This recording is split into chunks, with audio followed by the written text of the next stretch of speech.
Oi, tudo bem? Meu nome é Hélida, bem-vindo ao meu canal. Nesse canal nós falamos de teologia, de Bíblia e de vida cristã. Seja muito bem-vindo. E vamos começar agora uma série chamada Estude Comigo. Eu queria muito começar pelas cartas paulinas, mas eu preciso trazer o contexto das cartas paulinas. E o contexto dela está no nosso querido livro de Atos, o livro histórico do Novo Testamento. Então nós vamos estudar a proposta aqui, né? A ideia, e eu aceito sugestões, tá bom? Você deixa aí embaixo no comentário. Quero muito saber a sua opinião, o que você está pensando, o que você está absorvendo aí. Então me ajuda que eu te ajudo. Esse canal é nosso, é para realmente levar pessoas a amarem a palavra e a entenderem a palavra.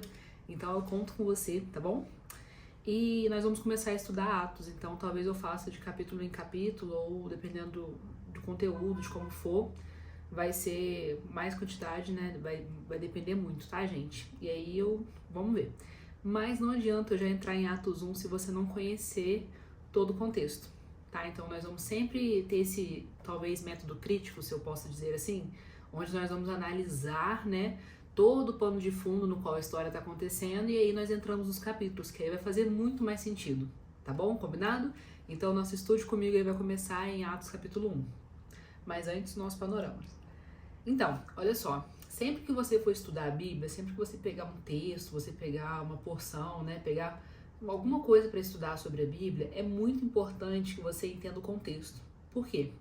Vou te dar um exemplo prático. Se eu pegar e falar assim, vou na sua igreja domingo. Que igreja que eu vou? Né? Eu falei, vou na sua igreja. Beleza, domingo. Qual domingo? Qual culto? Talvez sua igreja tenha mais de um culto, né? De manhã e de noite, ou de manhã e de tarde e de noite, não sei. Entende? Então, assim, percebe como se você não fizer perguntas pra mim, você não consegue entender com clareza. Então, uma pessoa pode absorver, não, ela vai na minha igreja de manhã. A outra pessoa pode absorver, não, ela vai na minha igreja de noite. Então, se você não conhece o pano de fundo, se você não conhece o contexto, você pode tirar qualquer interpretação. E é disso que nascem muitas heresias, infelizmente. Porque muitas pessoas não conhecem o contexto. Elas simplesmente abrem a Bíblia como uma caixinha de promessas e aí abre aquilo que ela entender, é isso e tá tudo bem. Só que, gente, a palavra de Deus ela é maravilhosa. Então nós não podemos deixar de conhecer o contexto, sabe? Quando você conhece o contexto, você consegue aplicar ela de verdade, né? A palavra de Deus diz que nos últimos tempos virão falsos mestres que falarão coisas que as pessoas querem escutar. Então, esse discurso todo, né? Um pouco de antropocentrismo, o homem no centro, como você é a melhor pessoa do mundo. Então, infelizmente, muitos serão enganados. Por quê? Por causa da falta de interpretação bíblica, por causa da falta de entendimento da Bíblia. E é por isso que eu pensei nesse canal, que eu pensei em criar tudo isso para te ajudar. O pouco que eu sei que vai ajudar muito a sua vida, tem me ajudado muito. Deus tem dado graça, então que realmente você seja despertado a amar a palavra, tá? Então, nisso aí você já pode anotar no seu caderninho, em algum lugar aí, essa regra que nós temos a interpretação bíblica, né? Temos duas regras aí principais, que a Bíblia interpreta-se a si mesma, e a segunda é que um texto sem contexto é pretexto para heresia, né? Quando você tira um texto de contexto, você cria uma heresia, porque você vai dar a sua interpretação e não aquilo que o texto não quis dizer. Alguns pegam essa regra e também dizem como a Bíblia não pode significar aquilo que ela nunca significou. Então você vai pegar um texto e vai falar, não, quer dizer isso, mas com que base você diz isso, percebe? Então se você, não, vozes da minha cabeça, né, fonte, vozes da minha cabeça. Não dá, gente, por favor, vamos parar com isso, tá bom? Combinado? Posso contar com você? Olha nos meus olhos aqui. Então tá bom. Então nisso nós vamos começar a estudar o livro de Atos. Tá, sempre que você se deparar com um texto, com um livro da Bíblia, é muito importante que você faça perguntas ao texto. Por exemplo, quem escreveu? Quando escreveu? Para quem escreveu? Isso aqui é um livro. Foi destinado a alguém numa época, né? Era escrito em formato de carta, né? De pergaminho lá. Então foi destinado a alguém. Quem é esse alguém? Ou quem são essas pessoas? Talvez é um grupo, né? Talvez é uma igreja. Quem são essas pessoas? Por que teve a necessidade de escrever para eles? Se escreveu, alguma coisa tem. Ninguém escreve à toa, né? Então houve uma necessidade, houve algo que motivou o escritor a escrever. Claro que a Bíblia é inspirada, com certeza, tá, gente? Não tô tirando esse critério. Mas existia um pano de fundo no qual a situação estava acontecendo, a história estava acontecendo, tá? E aí no livro de Atos nós vamos começar com essas perguntas, tá? Eu gosto, sim, você pode fazer, gente, inúmeras perguntas. Eu gosto de algumas que são padrão para mim, né? quem escreveu, para quem escreveu, quando escreveu e o objetivo dessa pessoa, ou né, o que diz o texto ali, tá bom? E nós vamos seguir mais ou menos aí essa ordem para poder te guiar, combinado? Vamos lá, primeira pergunta do livro de Atos então. Quem escreveu o livro de Atos? Atos dos Apóstolos. Tá, se você parar para pensar, nós sabemos que é Lucas, tá? Lucas o médico. Então vamos a alguns pontos sobre isso. Nas cartas de Paulo, você vê, por exemplo, muitas das cartas ali você vai ver, eu, Paulo, escrevo isso, então assim, não tem dúvidas, né? Nos primeiras linhas ali, nos primeiros versículos da carta, ele se intitula, ele fala quem é ele, né? Ele já coloca o remetente na cara, ó, sou eu. Mas em Atos você não vê isso. Então você pode me perguntar, como que foi chegado a essa conclusão? Como que se chegou à conclusão de que foi Lucas? Então nós precisamos entender, né, novamente toda a história por trás da história. Primeiro, Lucas, ele era médico, né? Colossenses 4,14 vai falar sobre isso. Quando Paulo está escrevendo ali em prisão, ele fala Lucas, médico amado. Então, ou seja, já sabemos que Lucas era médico. Lucas, ele escreve dois livros, na verdade. Ele escreve o Evangelho, segundo Lucas, né, que nós temos aí Mateus, Marcos, Lucas e João. E também escreve o livro de Atos. Quando ele escreveu, era meio que um volume só, dividido em duas sessões, por assim dizer, ou uma obra de 2 volumes, né? Parte 1 e parte 2. Então, na primeira parte, ele remonta cuidadosamente as origens do cristianismo, enquanto que na segunda parte ele fala muito do avanço do evangelho e do nascimento da igreja, a origem da igreja. Então, se uma parte, que é o evangelho, foca na origem do cristianismo, né? A vida de Jesus, a segunda parte vai falar sobre a origem da igreja, ok? Beleza, então para isso, vamos voltar comigo lá em Lucas capítulo 1. Olha só, os 4 primeiros versículos eu vou ler, tá? A minha versão aqui é NA, mas você pode pegar qualquer versão que você tenha aí, desde que seja cristã. Vamos lá. Lucas 1:1.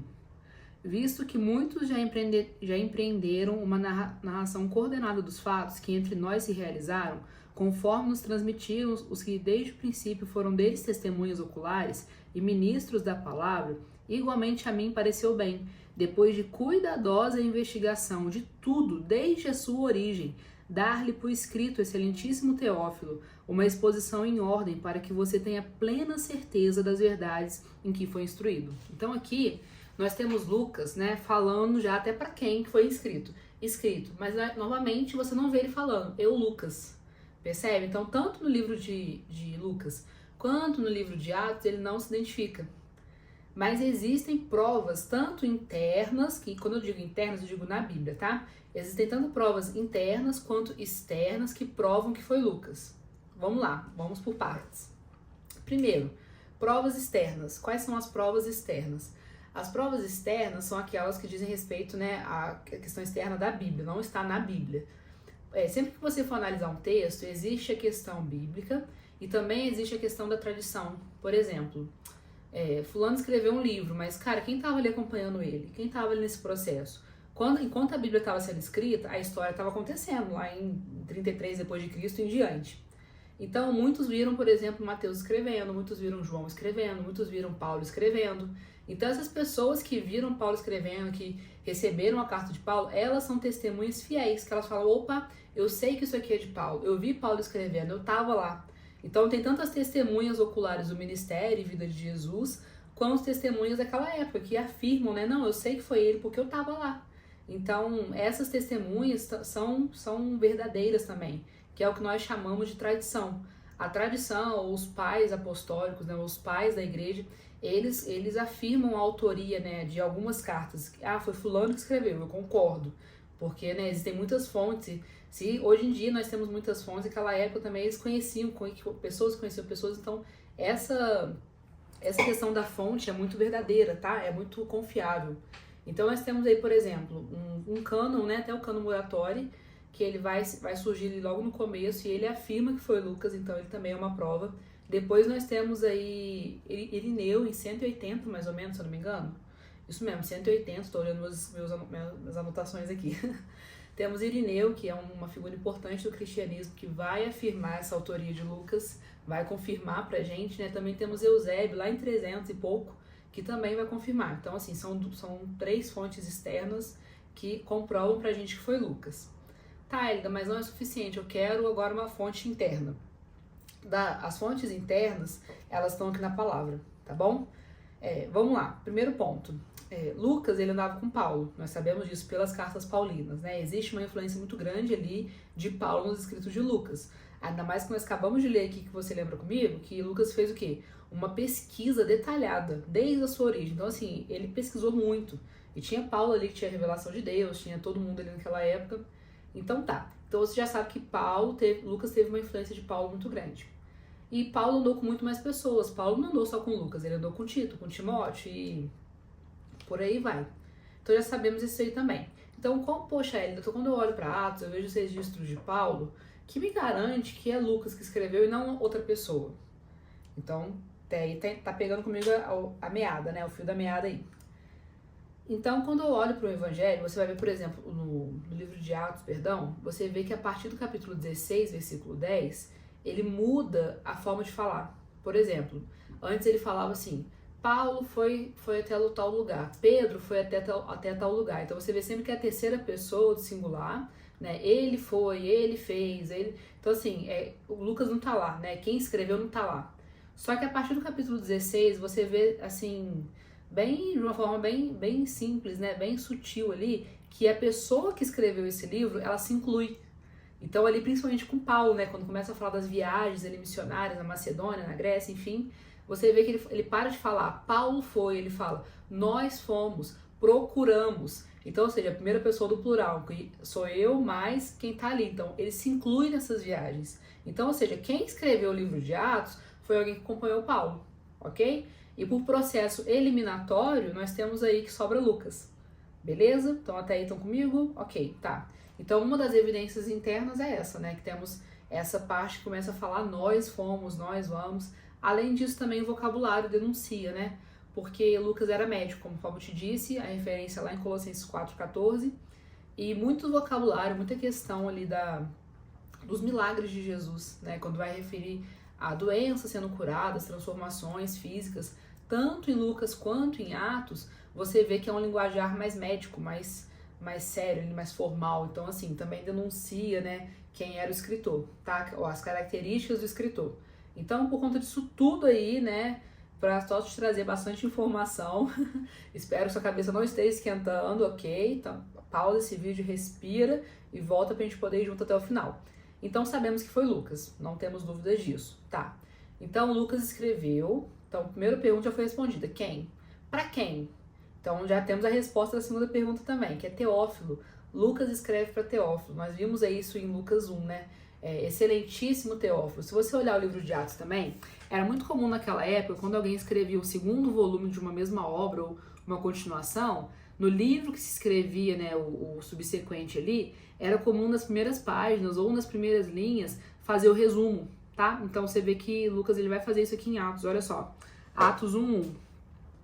Escrevi o primeiro livro, ó Teófilo, relatando todas as coisas que Jesus começou a fazer e a ensinar, até o dia que foi elevado às alturas. Aí vai continuar. Então aqui percebe, ele realmente reforça a questão, para quem esse livro? Teófilo. Tá, mas quem é esse tal de Teófilo? Teófilo significa amigo de Deus. E Teófilo provavelmente era um cristão romano, tá? Anônimo, que nós não sabemos muito dele. As únicas 2 vezes que ele é citado é aqui em Lucas, então assim, sabemos quase nada. Porém, nós podemos saber algumas coisas assim pelas entrelinhas. Primeiro, escrever um livro naquela época era muito caro, era muito, muito caro. O papel, né, papel assim como a gente conhece, né, naquela época eram outros meios de escrita. A caneta e papel que a gente tem muita facilidade hoje, naquela época era muito difícil de achar e quando achava era muito caro. Então, assim, não era qualquer pessoa que tinha poder aquisitivo para poder escrever as coisas. Então, possivelmente, alguns entendem que esse Teófilo era um patrocinador do Evangelho, que ele patrocinava ali Lucas com a escrita, e Lucas também fazia relatórios para ele, escrevia também para ele. E Lucas era tão inteligente que ele não pensava somente na questão, vou fazer um relato aqui para discipular Teófilo, por assim dizer, porque ele fala lá em Lucas, né, Teófilo, eu estou escrevendo para que você, estou parafraseando, ok? Estou escrevendo para que você tenha certeza daquilo que você está sendo ensinado. Então, quando Lucas escreve, eu vejo que Lucas ele não somente quer, né, discipular Teófilo no Evangelho, mas ele sabe do potencial que essas cartas têm de realmente expansão, sabe, de cara, de ir para todos os lugares, esqueci a palavra, mas de ir para todos os lugares. Porque naquela época que Lucas foi escrever o livro, né, esses 2 livros aí, Marcos já tinha sido escrito e Marcos já estava sendo propagado. Então ele sabia que o que ele escrevesse também tinha esse potencial de propagar, percebe? Então assim, Lucas ele foi inteligente, tá? Então ponto. Então sabemos que esse Teófilo é um cristão romano anônimo e que Lucas escreve provavelmente para discipular e também para poder, né, trazer ele todo um relato detalhado do evangelho da igreja. Tá, deixa eu ver. Tem uma coisa bem interessante, né, que alguns poucos, tá, gente, não é muita gente não. Alguns chegam a falar que, na verdade, esse Teófilo não era uma pessoa, mas era uma igreja, porque por causa do período de perseguição. Então, como não podia dar um nome, né, porque imagina se essa carta cai nas mãos do inimigo. A igreja tal, tô escrevendo pra vocês. Então, os inimigos vão saber, opa, tem uma igreja em tal lugar, então vamos lá caçar essa igreja. Então, eles não identificavam para justamente, né, se caísse em mãos erradas a carta, para não sofrer, nenhuma igreja sofrer perseguição. Então, alguns chegam a falar que esse Teófilo, esse amigo de Deus, que é o significado do nome dele, era, na verdade, uma comunidade cristã da época da perseguição. Mas, novamente, são, assim, é uma minoria que pensa isso, tá? Eu acho que penso eu que a maior aceitação seja realmente que Teófilo era esse cidadão romano aí de nobreza, inclusive, tá? Porque quando você vai ver Lucas 1, ele fala, excelentíssimo Teófilo. E aqui, não é somente, nossa, Lucas, ele elogiava os seus amigos. Não, é uma situação de nobreza. Era como é como se fosse a gente fosse, garrei aqui, hein? A gente fosse se referir a um juiz, uma figura de autoridade, ou, né, meritíssimo. Se a gente fosse falar, a gente não fala, e aí, juiz, a gente fala meritíssimo. Então, assim como existe essa questão de respeito, né, de hierarquia, também existia naquela época. Então, provavelmente, esse Teófilo, ele era um cidadão que tinha um grau de nobreza ali romana, tá? Então, mas ele era bem anônimo, né, porque pouquíssimo sabemos sobre ele. Ok, então já sabemos quem, já sabemos para quem, então vamos falar agora de datas, ok? Datas são muito complexas, eu queria já começar dizendo isso para você. Datas são complexas, por quê? Se você pegar vários comentaristas bíblicos, e existem diversos para a glória de Deus, nem todos eles, ouso dizer que a maioria deles diverge em datas, porque é algo assim bem complexo e se você olhar no tempo bíblico aqui, você não vê Lucas falando, por exemplo, eu escrevi dia 12 de abril, hoje em dia quando a gente vai colocar carta a gente coloca data, né, mas naquela época não tinha isso, então assim, é difícil precisar, né, o tempo certinho daquela data, mas nós temos alguns eventos que nos guiam. Por exemplo, vou dar uma analogia rápida aqui. Se eu chegar para alguém, vamos supor, uma criança, que eu não sei a idade dela, ela pode ter, sei lá, entre 5 e 10 anos. É claro que dependendo, nós sabemos nos guiar, ok? Mas entra comigo nessa imaginação. Se eu chego para essa pessoa, né, e falo assim, lembra da Copa do Mundo? Ou lembra da pandemia? Porque são eventos que vieram e marcaram. Então, assim, se a pessoa não se lembra disso, tá tudo bem, Copa do Mundo, não é todo mundo que acompanha. Vamos tentar pensar assim, apesar de ser algo assim que para o Brasil, né? Mas a pandemia parou o mundo. Então, assim, se eu pego e falo, você lembra da pandemia? E a pessoa, daqui uns 20 anos eu falar isso, a pessoa, eu não sei, eu estudei esse livro de escola, mas, né, quem passou pela pandemia jamais vai se esquecer, acredito eu, né? Porque deixou muitas marcas, deixou muitas coisas em nós. Mas quem não participou não sabe, pode ter estudado isso na escola, mas não sabe de fato como foi viver uma pandemia. Então, quando eu pergunto para uma pessoa e a pessoa não sabe me dizer, eu sei que ela nasceu, né? Ela nasceu ali depois da pandemia. Então, a pandemia, percebe, ela é um parâmetro para eu guiar a idade mais ou menos da pessoa. Então, a mesma coisa, essa mesma métrica, nós podemos utilizar para aquela época. Tiveram eventos importantes que guiaram ali o cristianismo, que moldaram ali, que mexeram em algumas coisas ali. Então, esses eventos, se os autores aqui, se os escritores bíblicos aqui não relatam esses eventos, é porque provavelmente não tinha acontecido ainda. Porque senão todo mundo foi influenciado por alguns eventos. Então, se o cara, né, com todo respeito aqui, mas se quem está escrevendo não diz respeito a isso, não fala disso, é porque muito provavelmente isso não tinha acontecido ainda. Ok? Beleza. Então, a partir disso, eu queria deixar aí para você anotar 3 eventos que marcam o cristianismo nesse primeiro século, né, depois ali da ascensão de Cristo. Primeiro temos 64, eu vou falar na verdade só 2, 64 e 70. Em 64 nós temos que, não Nero, né, toda hora eu falo Nero, temos que Roma vai ser incendiada, tá? Roma vai ser incendiada e dos 14 distritos do Império Romano, imagina, a capital do Império Romano ser incendiada. E dos 14 distritos de Roma, só 4 não pegaram fogo. E, né, entende-se que esses 4 eram cristãos. Então, desses quatro distritos ou bairros cristãos que não pegaram fogo, ao invés deles entenderem que Deus estava guardando o seu povo, foi justamente o contrário. Eles pensaram, então, já que não foi vocês, foram vocês que armaram. Então, nesse período, começa uma intensa perseguição do evangelho. Até então, nós vemos judeus perseguindo, né? Vemos essa perseguição religiosa, mas uma perseguição do governo, como os cristãos sendo tratados como inimigos do governo, inimigos da pátria, começa somente em 64, tá? Então, em 64 temos esse começo aí. E nisso, muitos cristãos vão ser mortos, vai ser uma atrocidade assim, sem fim. A igreja não vai poder mais existir da forma, tipo assim, de ficar de livre acesso. Então, isso marca muito o cristianismo. Então, se ninguém está citando aqui nenhuma carta falando sobre perseguição nem nada, é porque essa carta, provavelmente, ou esse livro, provavelmente, é datado, foi escrito antes desse evento, ok?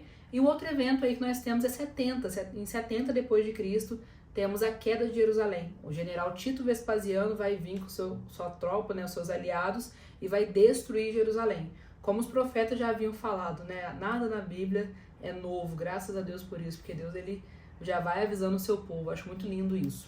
Enfim, fecha esse parênteses. Então, esses dois eventos marcaram o cristianismo. E quando você olha para o livro de Atos, você vê alguns períodos falando sobre talvez uns verbos no presente ali que já vieram perseguições, já vieram algumas coisas, mas você vê que não tá intenso ainda, né? E depois de 70 que o bicho começa a pegar mesmo, tá, gente? Desculpa o palavreado, mas que aí a situação piora muito mesmo. Então você vê ali que Atos, ele fala disso. Além disso, ou seja, ele tá ali e ele tá justamente datado entre 60 e 70. Então esses dois eventos, embora ajudem em muitas cartas, ele ajuda só um pouco em Atos. O que nos ajuda a guiar mais em Atos é o seguinte: quando termina o livro de Atos capítulo 28, temos que Paulo chegou a Roma. Ele chega a Roma e ele vai ser permitido que ele more numa casa, né, e receba convidados. E isso nós estamos falando aí depois de 60, mais ou menos, bem depois de 60, 63, 64, ok? Então esse livro foi escrito depois de 64, porque como é que Lucas vai narrar algo que nem aconteceu? Né? Não tem como ali, Deus não tinha revelado isso para ele. Então, se o livro termina assim, Lucas terminou de escrever a sua obra depois de 64. Mas por todo o contexto de perseguição e tudo mais, nós atribuímos uma data que eu gosto de colocar assim, né? Meados do ano 70, porque pega o início da perseguição ali de Nero, mas ainda não piorou muito a situação em Jerusalém, porque acontece algumas coisas aqui em Jerusalém, então Jerusalém ainda existia como cidade, como, né, normalmente nós conhecíamos ela aí, tá? Então, colocar assim, meados do ano 70 já podemos, é uma boa data, ok? Então, beleza. Então, já entendemos quem escreveu, para quem escreveu e quando escreveu. E quando é importantíssimo, tá vendo? Porque por mais que não sejamos precisos na data, você sabe a sequência de eventos que está acontecendo ali. Porque se você não soubesse que havia uma perseguição ao cristianismo, não faria sentido você ler a parte que fala, mas cuidado, vocês vão ser perseguidos, cuidado, enfrente as tribulações. Aí você vai achar, tipo, a tribulação é minha tristeza do dia a dia, é porque fulano falou mal de mim. Claro que também tem várias tribulações, tá, gente? Não tô menosprezando a sua dor em nome de Jesus. Mas é porque para que a gente tenha noção, sabe, de fato, do que aconteceu de fato. Então, saber isso é importantíssimo. Beleza, então já respondemos quem, para quem e quando. E agora vamos responder o seguinte, o tema. Qual é o tema do livro de Atos? Eu gosto de colocar aí o versículo Atos 1:8. Lê comigo aí. Mas vocês receberão poder ao descer sobre vocês o Espírito Santo e serão minhas testemunhas, tanto em Jerusalém, como em toda a Judéia, Samaria e até os confins da terra. Então esse livro é justamente isso, ele mostra o começo da vida missionária, né? Tanto que uma das traduções para apóstolos é missionários. Mas a gente vai falar disso mais para frente, talvez no próximo vídeo. E então, quando a gente olha para cá, eu gosto de colocar esse versículo como chave. Por quê? Porque Atos, ele vai falar sobre isso. Atos, é como se a gente pudesse colocar aí, vamos colocar assim. Atos, ele é um livro que faz ponte. Ele é um livro considerado histórico, tá? Mas se a gente pudesse falar, ele faz uma ponte entre os 4 ângulos do evangelho, ou os 4 evangelistas, né? Mateus, Marcos, Lucas e João, e as cartas e o livro profético do Novo Testamento. Tá. Mas que tipo de ponte é essa? Primeiro, uma ponte geográfica. Quando você olha para esses evangelistas aqui, você olha para o ministério de Jesus, você vê que acontece tudo em Jerusalém e arredores, ali perto, né? Você não vê as coisas de muito longe, percebe? Você vê mais ali voltado para Jerusalém e arredores. Mas quando você olha para o livro de Atos, ele começa em Jerusalém, mas termina lá em Roma. Então você vê essa ponte geográfica, sabe? O evangelho ganhando espaço, ganhando espaço, ganhando espaço. E é o que justamente está falando aqui em Atos 1:8. Vocês serão minhas testemunhas em Jerusalém, Judéia, Samaria, até os confins da terra. Porque Jerusalém, é como se a gente pudesse falar assim, Jerusalém, Judéia, Samaria, até os confins da terra, seria Jerusalém a cidade, Judéia o estado, se a gente pudesse falar, tá? Uma analogia aí. Samaria o estado do lado, até os confins da terra. Então vai ganhando força, até, né, espalhar para todo mundo aí. Então era o que estava acontecendo aqui em Atos, né? E outra questão é o comecinho dele aqui, que fala, vocês receberão poder ao descer sobre vocês o Espírito Santo. Né? O Espírito Santo, ele é o principal aqui em Atos. Algumas traduções da Bíblia, se você contar aí, aparece mais de 50 vezes, 70 vezes a palavra Espírito Santo em Atos. Por quê? Alguns até carinhosamente falam que Atos, na verdade, é Atos do Espírito Santo através da vida dos cristãos, através da vida dos apóstolos. Porque a figura do Espírito Santo aqui, né, o Espírito Santo agindo através das pessoas é muito forte, é muito visível, é muito real.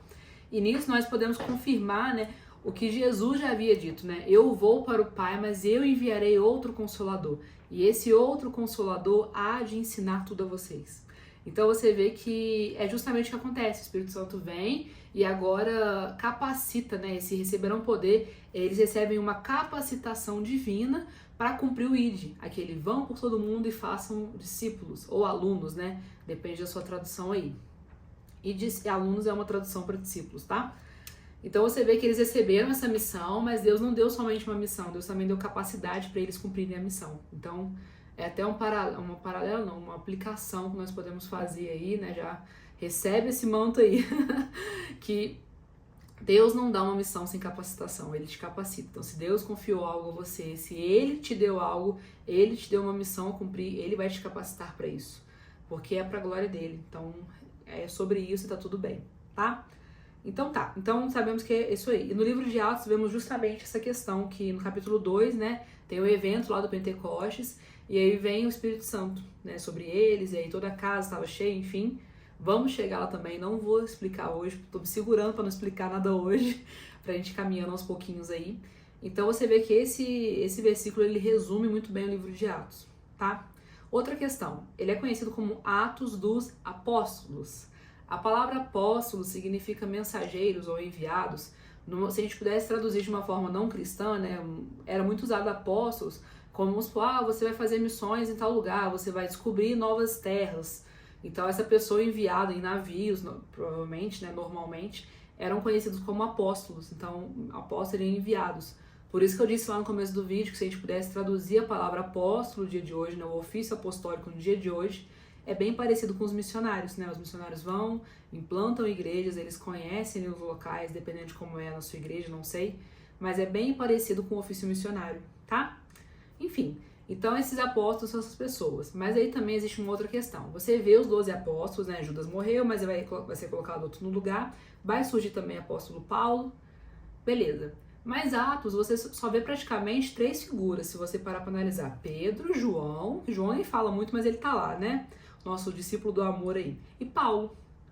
Então você pensa, poxa, mas aí se eu olhar para André, né, o Tiago ali de Alfeu, porque o Tiago de Zebedeu, tudo mais, essa outra galera aí, cadê eles? Eles desistiram? Não, porque não era o objetivo de Atos relatar minuciosamente o que cada apóstolo fez, mas o objetivo de Atos, o tema de Atos, é mostrar justamente a disseminação do evangelho, como o evangelho alcançou vários lugares até chegar em Roma.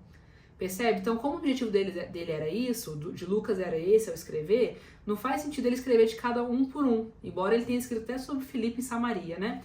Mas ali você vê que a atenção dele está em justamente isso. Olha como o evangelho ganhou espaço ao redor do mundo. Você vê isso em cada linha de Atos. Olha como Deus está fazendo o evangelho ganhar espaço ao redor do mundo. Então, por isso que você não vê muitos apóstolos aqui. Você vê muita figura de Pedro e de Paulo, praticamente, tá?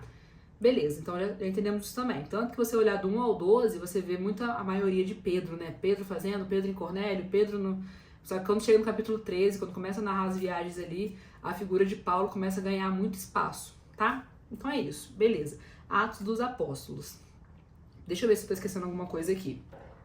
Já falamos quem, para quem, a data. Deixa eu ver. O tema também falei com vocês. A ponte, né? Eu falei a questão da ponte. Até já esqueci disso. Ainda bem que eu anoto, tá vendo, gente? Glória a Deus por isso. Tá.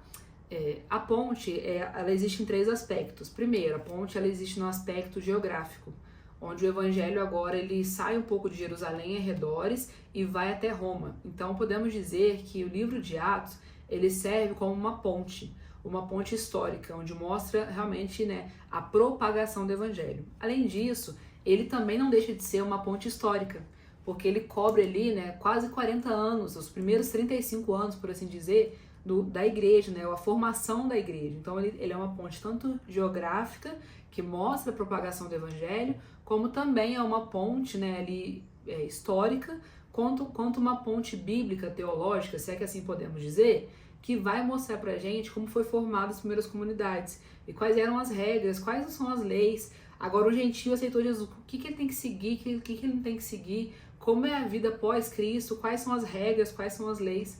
Então você vê a formação dessa teologia, sabe, no livro de Atos em diante. Então o livro de Atos também não deixa de ser uma ponte teológica. Então ele é tanto uma ponte geográfica, quanto uma ponte histórica, quanto uma ponte teológica. Ok? Beleza? Show de bola.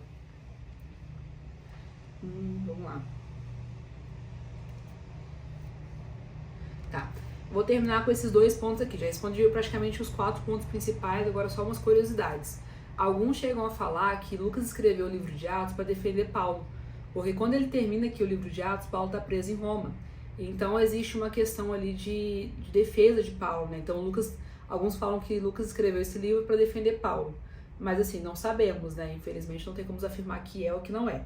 Mas parece bem pouco provável, tá? Esse não era o objetivo de Lucas. Você vê que ele está querendo realmente falar do avanço do evangelho, beleza? E uma outra questão é que quando algumas pessoas, eu preciso te falar isso, por quê? Eu incentivo você a ler literaturas cristãs, eu incentivo você a ler comentários bíblicos, sabe? Você vai ver que existem uma diversidade gigante, para a glória de Deus, de comentaristas bíblicos, de exegetas maravilhosos para a glória de Deus, tá? E quando você vai se deparar com esses comentários, nós precisamos ter muito cuidado, porque cada um pode apresentar o seu ponto de vista ou a sua forma de enxergar o livro. Só que se você não tem esse pensamento crítico formado, se você tem ainda dificuldade, toma cuidado ao você se deparar com isso. Não é que você não deva ler, você deve ler, por favor, tenha pensamento crítico. Se preocupe em formar um pensamento crítico e não ser leigo, tá? Mas nós precisamos ter cuidado, porque você pode absorver como uma verdade, quando algo que na verdade é a opinião de alguém, tá? Então, por que eu tô falando isso? Existem algumas pessoas que elas vão defender que Atos não é um livro verdadeiro, ou que existem muitas falhas em Atos, porque o Paulo, né, a figura do apóstolo Paulo apresentada em Atos é muito diferente da vida do apóstolo Paulo nas cartas dele. Porque, por exemplo, quando você lê Atos, você vê que Paulo ele seguia o judaísmo, né? Ele seguia, não o judaísmo, mas Paulo ele era judeu e Paulo continua sendo judeu. Só que quando você olha ali para Gálatas, uma carta de Paulo, ele não deixa Tito ser circuncidado, que era algo dos judeus. Ele não deixa, por exemplo, ele começa a colocar ali na mesa para os Gálatas, falando, cara, vocês estão circuncidando, vocês estão seguindo a lei de Moisés, mas não é isso que Cristo tem para vocês, é a liberdade. Então, quando você olha para esse Paulo das cartas com Paulo de Atos, parece não fazer sentido. E é aí que entra a questão da nossa interpretação, porque a gente precisa tomar cuidado. Por exemplo, como a gente pode responder essa questão?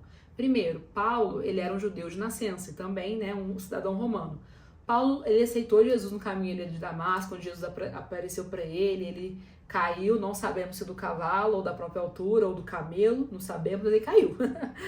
Cristão chato, né, fica fazendo isso, mas brincadeiras à parte, vamos lá. Paulo, então, tem um encontro com Jesus e ele se converte. Só que Paulo, ele nunca deixou de ser judeu. Então, ele seguia a cultura judaica. Então, ele não deixou de ir em festas em Jerusalém, como você vê isso no livro de Atos. Só que agora ele entende que Cristo está acima de tudo. Tanto que ele vai agora analisar toda a perspectiva bíblica da ótica de Jesus. Então ele vai entender todas as profecias do Antigo Testamento e agora revelar elas, falando, olha só, isso aqui se cumpriu em Jesus. Jesus era essa profecia que estava falando o profeta tal. Assim como Mateus faz muito isso, né? Então você vê essa questão que Paulo, ele traz claridade sobre isso. Só que quando Paulo traz claridade sobre isso, ele não abandona a sua cultura judaica. Ele não deixou de ser judeu, percebe? Então muitas pessoas tentam levar por esse lado. Então Paulo deixou de ser judeu, agora é só cristão, gentio. Não, Paulo não deixou de ser judeu. Então a cultura, né, a origem, ele não negou hora nenhuma suas origens, mas ele entendia que Cristo está acima da minha cultura. Então eu não posso impor que um gentio viva sob uma cultura, porque não é a minha cultura que salva, mas é Jesus. Então essa pergunta nós podemos responder dessa forma, tá? Mas vão existir perguntas que a gente não vai saber responder, que a gente vai ter que orar a Deus e tá tudo bem, tá? Então eu realmente incentivo você a procurar comentários, procurar vídeos de pessoas confiáveis, pessoas que estão comprometidas com Deus e com a sua palavra, para que você venha estudar a sua igreja local de grande e precioso valor que tem a sua igreja local, os seus pastores, para te ajudar nessa caminhada. Então não caminhe sozinho, por favor. Se tem algo que Atos nos ensina, é que Deus capacita os seus para a obra que Ele tem. E quando Ele capacita, Deus não capacita ninguém sozinho. Sempre eles estavam reunidos, sempre eles estavam juntos. A igreja crescia em unidade. Então Deus faz na unidade, Deus faz em nós, através de nós, e também faz na unidade, tá? Então fica com Deus, que esse vídeo tenha te abençoado, você tenha entendido um pouquinho aí do panorama de Atos. Quando você lê Atos, Deus possa fazer você lembrar de tudo isso que falamos, ou pelo menos dos pontos principais. Anota, visita, revisita novamente suas anotações. Que Deus te abençoe, que você tenha uma leitura incrível. Se você gostou desse vídeo, eu quero te pedir agora rapidamente, por favor, curte, salva, compartilha, clica no sininho, clica nesses botões que nos ajudam aí, para que esse vídeo alcance mais pessoas, abençoe mais pessoas sejam impactadas pela palavra de Deus, que é viva e eficaz.